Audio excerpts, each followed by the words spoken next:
Assalamualaikum warahmatullahi wabarakatuh. Salam sejahtera untuk kita semua.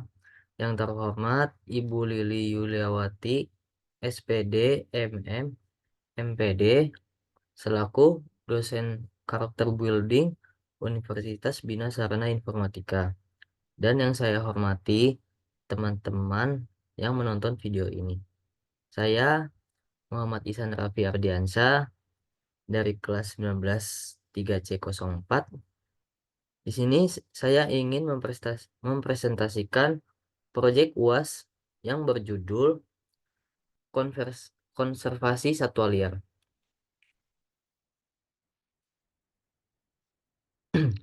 Konservasi satwa liar, konservasi, konservasi satwa liar adalah upaya pelestarian binatang yang hidup di habitat alaminya, baik di darat, air, maupun udara, yang masih memiliki sifat atau karakter liar.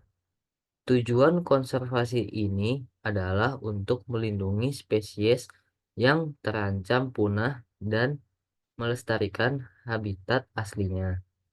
Upaya konservasi meliputi perlindungan terhadap satwa, pengelolaan habitat, serta penelitian terkait genetika, gizi, penyakit, dan kesehatan satwa liar.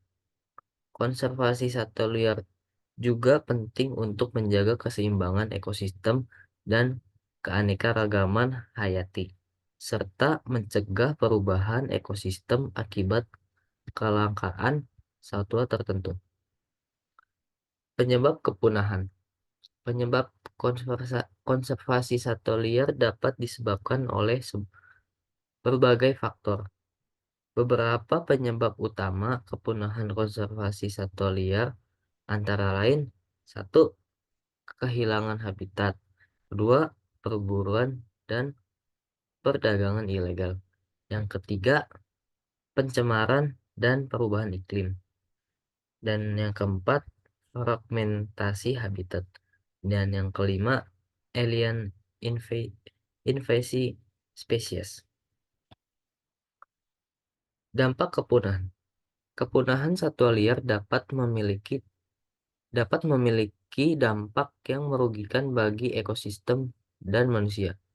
Kehilangan satwa liar dapat menyebabkan keruntuhan ekosistem karena satwa liar memiliki peran penting dalam menjaga keseimbangan ekosistem dan menjaga keanekaragaman hayati.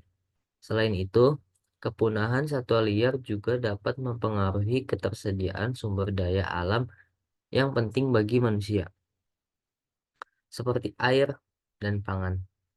Upaya konservasi satwa liar dapat membantu mencegah kepunahan dan menjaga keberlangsungan ekosistem serta ketersediaan sumber daya alam yang penting bagi manusia.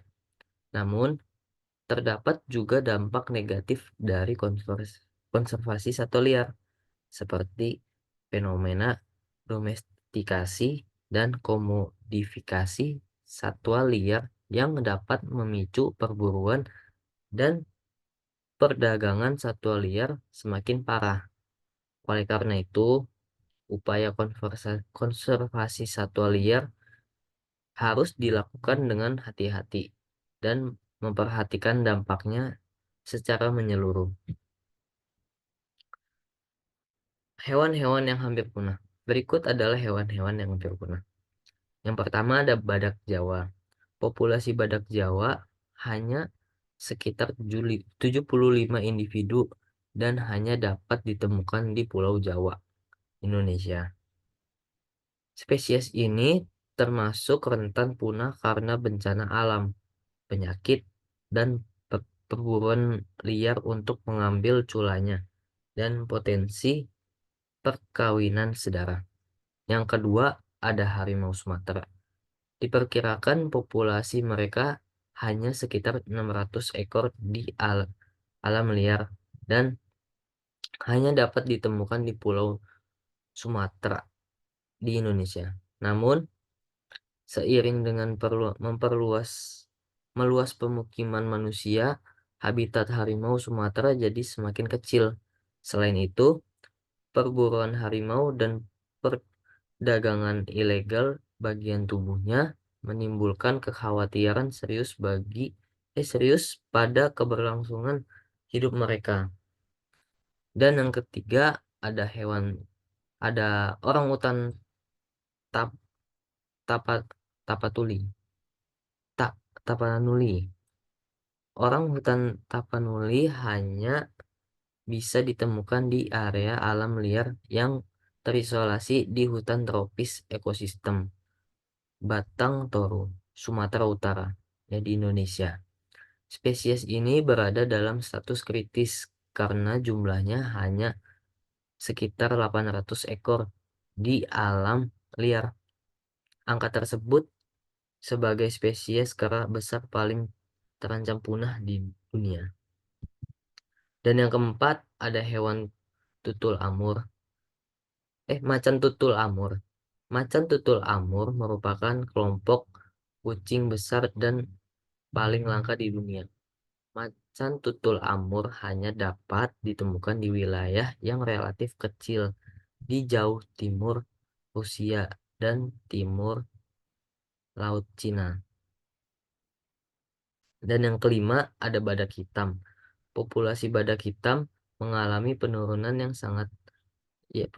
drastis akibat perburuan dalam skala yang besar. Dalam 10 tahun terakhir, hampir 10.000 badak Afrika yang dibunuh untuk memasok perdagangan cula badak liar. Penanganan satwa liar yang punah. Pencegahan dalam konteks konservasi satwa liar mencakup upaya-upaya untuk mencegah penurunan populasi satwa liar, merawat habitat alaminya, dan mengatasi ancaman yang dapat mengakibatkan kepunahan atau penurunan drastis dalam jumlah populasi. Berikut adalah beberapa aspek pencegahan dalam konservasi satwa liar. Yang pertama, ada pengelolaan habitat. Yang kedua, ada perlindungan hukum. Yang ketiga, ada pengawasan dan penegakan hukum. Dan yang keempat, ada pengurangan konflik manusia satwa liar. Sekian presentasi dari saya. Mohon maaf bila ada salah kata. Saya akhiri. Assalamualaikum warahmatullahi wabarakatuh.